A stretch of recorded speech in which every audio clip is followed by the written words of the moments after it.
നമ്മുടെ നാടും നാട്ടുംപുറങ്ങളും നമ്മുടെ കാഴ്ചപ്പാടുകളൊക്കെ മാറിക്കൊണ്ടിരിക്കുകയാണ്. ഇന്ന് നമ്മൾ മത്സ്യകൃഷിയിൽ നിന്ന് കുറച്ച് വ്യത്യസ്തമായിട്ടുള്ളൊരു വീഡിയോ ചെയ്യാൻ പോകുന്നത്. കാരണം വെച്ചാൽ കൊമേഴ്ഷ്യലായിട്ട് ഇപ്പോൾ മത്സ്യകൃഷിയിലേക്ക് ഇറങ്ങിക്കൊണ്ടിരിക്കുന്ന ഒരുപാട് സുഹൃത്തുക്കളുണ്ട്. അവർക്കൊക്കെ ഇതൊരു ഉപകാരപ്പെടുമെന്ന് വിചാരിക്കുന്നു ഇന്നത്തെ വീഡിയോ. കാരണം ഇന്നിപ്പോൾ ഞാൻ മലപ്പുറത്താണ് ഇപ്പോൾ ഉള്ളത്, നമ്മുടെ നാട്ടിൽ തന്നെയാണ്, തിരൂർ. അപ്പോൾ ഇന്ന് ഞങ്ങളുടെ പ്രദേശങ്ങളൊക്കെ ഏറ്റവും കൂടുതലായിട്ട് കണ്ടുകൊണ്ടിരിക്കുന്ന രണ്ട് ബിസിനസ്സുകൾ ഒന്നാണ് ഈ ഒരു ഫുട്ബോൾ കോർട്ട്, അതുപോലെ തന്നെ ചപ്പാത്തി കമ്പനി. ഞങ്ങൾ സുഹൃത്തുക്കളെല്ലാവരും കൂടി ഒരുമിച്ച് കൂടാറുണ്ട് ചില സമയങ്ങളൊക്കെ. വീക്കിൽ ഒരു ദിവസമൊക്കെ ഞങ്ങൾ ഒരുമിച്ച് കൂടും. ഈ കൂടുന്ന സമയത്ത് ഞങ്ങൾ ഏറ്റവും കൂടുതൽ ചർച്ച ചെയ്യാറുള്ള വിഷയം ബിസിനസ്സിനെ കുറിച്ചാണ്. പാർട്ണർഷിപ്പിൽ എല്ലാവരും കൂടി ഒരുമിച്ച് കൂടിയിട്ട് എന്തെങ്കിലും ബിസിനസ് തുടങ്ങാനുള്ള രീതിയിൽ ഞങ്ങൾ ചർച്ച ചെയ്യാറുള്ളത്.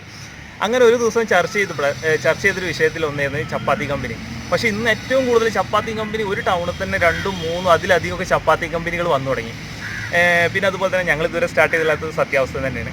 പിന്നെ നിലവിൽ ഇപ്പോൾ കണ്ടു ഈ ടെറഫ് എന്ന് പറഞ്ഞാൽ ഈ ഒരു രീതി ഇന്നിപ്പോൾ ഒരുപാട് സ്ഥലങ്ങളിൽ ഈ ഒരു സംഭവമുണ്ട്. കാരണം സെവൻസ് ഫുട്ബോളിനെ നെഞ്ചിലേറ്റി ഒരുപാട് യുവാക്കളുള്ളൊരു സ്ഥലമാണ് മലപ്പുറം എന്ന് പറഞ്ഞ സ്ഥലം. അതുകൊണ്ട് തന്നെ കൊമേഴ്ഷ്യലായിട്ട് ഈ ഒരു കൺസെപ്റ്റിലേക്ക് വരുന്നവർക്കുള്ള ഉദ്ദേശം എന്ന് വെച്ചാൽ ഇത് നല്ലൊരു പ്രോഫിറ്റിലേക്ക് എത്തിക്കാൻ പറ്റും എന്നുള്ള ഒരു വ്യക്തമായ ധാരണ അവർക്ക് ഉണ്ടായിരിക്കും. അതുകൊണ്ടായിരിക്കും ഈ ഫുട്ബോൾ കോർട്ടുകളൊക്കെ വരുന്നത്. പല സ്ഥലങ്ങളിൽ ഫുട്ബോൾ കോർട്ടുകൾ സെറ്റ് ചെയ്യുന്നതോടൊപ്പം തന്നെ ഇൻഡോർ ആയിട്ട് നമ്മളെ ബാഡ്മിൻ്റന് ഉള്ള സൗകര്യം, അതുപോലെ തന്നെ എന്താ പറയുക, ഗെയിമിംഗ് സെൻറ്ററുകൾ, ഇങ്ങനെ ഒരുപാട് കാര്യങ്ങൾ ഇന്ന് ടൗൺ ഏരിയകളൊക്കെ വന്നുകൊണ്ടിരിക്കും. വലിയൊരു എമൗണ്ട് ഇത്തരത്തിലുള്ള ബിസിനസ്സിൽ ഇൻവെസ്റ്റ് ചെയ്യുമ്പോൾ നമ്മൾ ഒരുപാട് കാര്യങ്ങൾ ശ്രദ്ധിക്കാനുണ്ട്. നമ്മുടേതായ ഐഡിയയിൽ ഒരു ബിസിനസ് നമുക്ക് കൊണ്ടുവരാൻ പറ്റുകയാണെങ്കിൽ അതിന് സ്റ്റാർട്ടിങ്ങിൽ തന്നെ നല്ലൊരു എന്താ പറയുക ഇമ്പാക്റ്റ് കിട്ടും. അതുപോലെ തന്നെ അത് നല്ല രീതിയിൽ സക്സസ് ആവാനുള്ള ചാൻസും ഉണ്ട്. ഇത്തരത്തിൽ നമ്മൾ ഒരുപാട് ഈ കോപ്പി പേസ്റ്റ് പോലുള്ള സംഭവങ്ങൾ നമ്മൾ ബിസിനസ്സിലേക്ക് കൊണ്ടുവരുമുള്ള പ്രശ്നം എന്താ വെച്ചിട്ടുണ്ടെങ്കിൽ, ഇപ്പോൾ ഈ ഒരു സിസ്റ്റം വന്നുകൊണ്ടിരിക്കുന്ന സിസ്റ്റമാണ്. ഇപ്പോൾ ഈ സിസ്റ്റം സ്റ്റാർട്ട് ചെയ്യാം, ഇതില്ലാത്തൊരു ഏരിയയിൽ പോയിട്ട് സ്റ്റാർട്ട് ചെയ്യുകയാണെങ്കിൽ നല്ല സക്സസ് ആയിരിക്കും. ഇത് 2, 3 യൂണിറ്റുകൾ ഈ സെയിം സാധനം ഉള്ളിടത്ത് കൊണ്ടുപോയിട്ട് 4ാമതൊരു യൂണിറ്റ് സ്റ്റാർട്ട് ചെയ്യുന്ന സമയത്ത് അത് എത്രത്തോളം സക്സസ് ആവില്ല എന്നുള്ളത് അവരവർ കണ്ട് മനസ്സിലാക്കേണ്ട ഒന്നാണ്. അതുപോലെ തന്നെ ചപ്പാത്തി കമ്പനിയുടെ കേസ് പറയുകയാണെങ്കിലും ചപ്പാത്തി കമ്പനി ഇന്ന് ഒരുപാട് വന്നുകൊണ്ടിരിക്കുകയാണ്. അവർക്കൊക്കെ അവരുടെ ഉള്ളിലുള്ള വേറൊരു ആശയം എന്ന് വെച്ചിട്ടുണ്ടെങ്കിൽ എനിക്ക് തോന്നുന്നു ഹോൾസെയിലായിട്ട് അവർ സാധനം കൊടുക്കുമ്പോൾ റേറ്റ് കുറച്ചിട്ട് കൊടുക്കണേ. അപ്പോൾ അവർ പ്രൊഡക്ഷൻ കൂട്ടിയിട്ട് ക്വാണ്ടിറ്റി അവർ സെയിൽ ചെയ്യുന്ന, ബൾക്ക് ഓർഡർ അവർ സെയിൽ ചെയ്യുന്ന വഴി അവർക്ക് നല്ലൊരു പ്രോഫിറ്റും കിട്ടുന്നുണ്ട്. അതും ഈ പറഞ്ഞ പോലെ തന്നെ തൊട്ടടുത്ത സ്ഥലങ്ങളിലൊക്കെ സ്റ്റാർട്ട് ചെയ്യുമ്പോൾ അത് ഇപ്പോൾ എന്താ പറയുക, ഇപ്പോൾ ഒരു 2 സ്ഥാപനത്തിന് കിട്ടേണ്ട പ്രോഫിറ്റ് ഒരു 4 സ്ഥാപനം വന്നിട്ടുണ്ടെങ്കിൽ ഈ 4 സ്ഥാപനത്തിന് അത് സ്പ്ലിറ്റ് ചെയ്ത് പോകുന്നൊരവസ്ഥ വരും. ആ സമയത്ത് വന്നു കഴിഞ്ഞാൽ ഏതെങ്കിലും ഒരു സ്ഥാപനത്തിന് ബിസിനസ് ഡൗൺ ആയി കഴിഞ്ഞാൽ അത് പൂട്ടിപ്പോണൊരവസ്ഥ വരും. അപ്പോൾ കോപ്പി പേസ്റ്റ് കച്ചവടങ്ങൾ ചെയ്യുന്നവർ, ബിസിനസ് ചെയ്യുന്നവർ ഏറ്റവും കൂടുതൽ ശ്രദ്ധിക്കേണ്ടത് അവരുടെ ഐഡിയക്ക് അനുസരിച്ച് ആ ബിസിനസ്സിൽ മാറ്റം വരുത്തിക്കൊണ്ടിരിക്കണം. ഇപ്പോൾ ഈ ഒരു സിസ്റ്റം ഇപ്പോൾ ഞാനിപ്പോൾ ഇരുന്ന് വീഡിയോ ചെയ്യുന്ന ഈ ഒരു ഫുട്ബോൾ കോർട്ട്, ഇപ്പോൾ ഞാൻ നേരത്തെ പറഞ്ഞതുപോലെ തന്നെ മലപ്പുറം ജില്ലയിലായതുകൊണ്ട് നല്ല സാധ്യതയുണ്ട്. കാരണം എല്ലാവരും ഫുട്ബോളിനെ സ്നേഹിക്കുന്നവരാണ്. അതുകൊണ്ട് തന്നെ ഈവനിങ് സ്പെൻഡ് ചെയ്യാനും വേണ്ടിയിട്ട് ഇവിടെ വരും. മണിക്കൂറിനോ അല്ലെങ്കിൽ മന്ത്ലി പാക്കേജുകളൊക്കെയാണ് ഇങ്ങനെയുള്ള സ്ഥലങ്ങൾ അവൈലബിൾ ആയിട്ടുള്ളത്.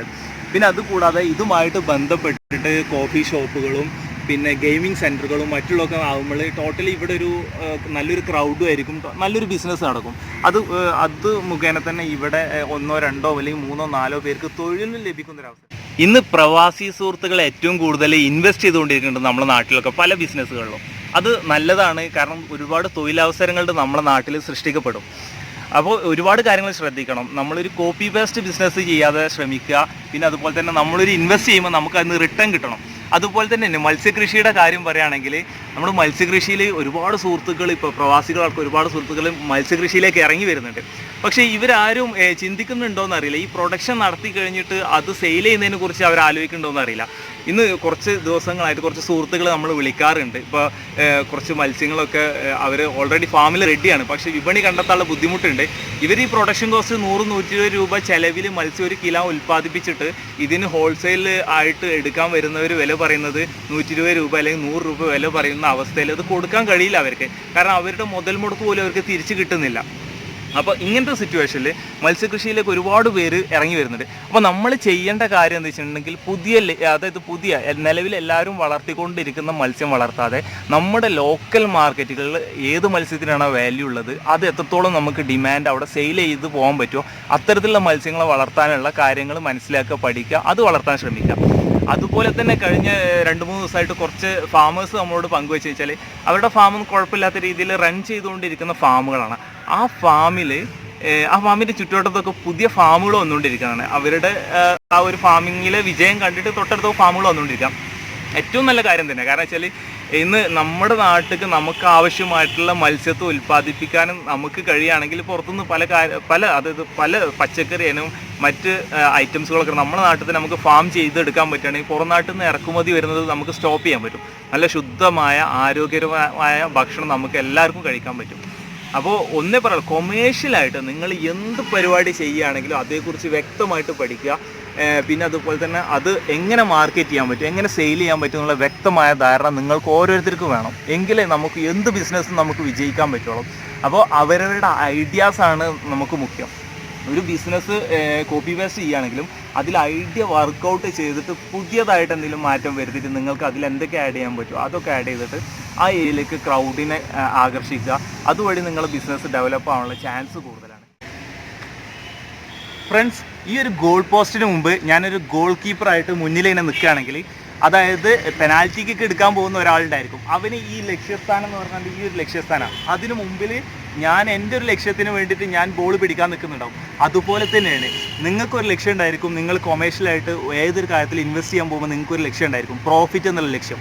ആ ലക്ഷ്യസ്ഥാനത്തേക്ക് നിങ്ങൾക്ക് എത്തുന്ന സമയത്ത് അല്ലെങ്കിൽ കറക്റ്റായിട്ട് എത്തണം എന്നുണ്ടെങ്കിൽ, ആ ടാർഗറ്റിലേക്ക് നിങ്ങൾക്ക് എത്തണം എന്നുണ്ടെങ്കിൽ നിങ്ങളുടെ മുമ്പിൽ തടസ്സമായിട്ട് നിൽക്കുന്ന ഒരുപാട് കാര്യങ്ങളുണ്ടായിരിക്കും. ആ തടസ്സങ്ങൾ നീക്കിയിട്ട് നിങ്ങൾക്ക് മുന്നോട്ട് പോകാൻ കഴിയണമെന്നുണ്ടെങ്കിൽ അതിന് സ്കില്ല് വേണം. കാരണം ഒരു പെനാൽറ്റി കിക്ക് എടുക്കാൻ അത്രയും സ്കില്ല് വേണം. അതുപോലെ തന്നെ വെറുതെ നിങ്ങൾ ഒരു ഇൻവെസ്റ്റ്മെൻറ്റ് നടത്തിയാൽ പോരാ. കറക്റ്റ് പ്ലാനിങ്, മാസ്റ്റർ പ്ലാനിങ് എടുത്ത് ചെയ്ത് കഴിഞ്ഞതിന് ശേഷം മാത്രമേ നിങ്ങൾ ഇൻവെസ്റ്റ് ചെയ്യാൻ പാടുള്ളൂ. അപ്പോൾ ഏതൊരു ബിസിനസ്സിലേക്കാണെങ്കിലും നിങ്ങൾ ഇറങ്ങാൻ പോകുന്നുണ്ടെങ്കിൽ വ്യക്തമായ ധാരണയോട് കൂടിയിട്ട് ഇറങ്ങാൻ ശ്രമിക്കുക. മറ്റുള്ളവർ കണ്ടിട്ട് മറ്റുള്ളവർ ചെയ്യണത് കണ്ടിട്ട് അനുകരിക്കാതിരിക്കുക.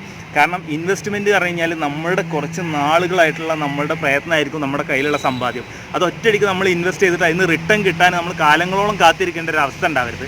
നിങ്ങൾ അതിന് വേണ്ടിയിട്ട് വെയിറ്റ് ചെയ്യുക. അതായത് ഇൻവെസ്റ്റ്മെൻറ്റ് നടത്തുന്നതിന് വേണ്ടി വെയിറ്റ് ചെയ്യുക, വ്യക്തമായിട്ട് പഠിക്കുക, മനസ്സിലാക്കുക, എന്നിട്ട് ചെയ്യുക. ഇന്നത്തെ വീഡിയോ എല്ലാവർക്കും ഇഷ്ടപ്പെട്ടു വിചാരിക്കുന്നു. നല്ലൊരു വീഡിയോ ആയിട്ട് വീണ്ടും കാണാം. ബൈ. ഇതുവരെ നമ്മളെ ചാനൽ സബ്സ്ക്രൈബ് ചെയ്യാത്തതുകൊണ്ട് നമ്മുടെ ചാനൽ ഒന്ന് സബ്സ്ക്രൈബ് ചെയ്യുക, സപ്പോർട്ട് അറിയിക്കുക.